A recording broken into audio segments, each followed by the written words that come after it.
tanımırsan hele yaxşı, ağlına gəlməz nələr edə bilərəm. Yığaram əşyalarımı bu evdən, bir dəfəli mən çıxaram gedərəm. Qalarsan arxamca gözü yaşlı, unudulmaq nədir sənə öyrədərəm. Onda olarsan peşman bir daha, heç bir insanı sevə bilmərsən. Sən məni ürəyindən axı silə bilmərsən. Sənə olan hisslərimi görməyə bilmərsən. Yaşanan xatirələr qalar ağlımda sənin. Sən məni ürəyindən axı silə bilmərsən. Sən məni ürəyindən axı silə bilmərsən. Sənə olan hisslərimi görməyə bilmərsən. Yaşanan xatirələr qalar ağlımda sənin.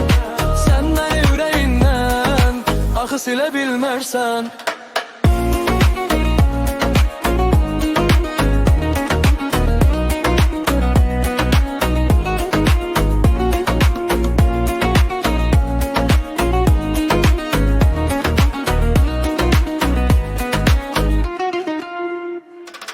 Sən məni tanımırsan hələ yaxşı, ağlına gəlməz nələr edə bilərəm. Yığaram əşyalarımı bu evdən, bir dəfəli mən çıxaram gedərəm. Qalarsan arxamca gözü yaşlı, unudulmaq nədir sənə öyrədərəm. Onda olarsan peşman bir daha, heç bir insanı sevə bilmərsən. Sən məni ürəyindən axı silə bilmərsən.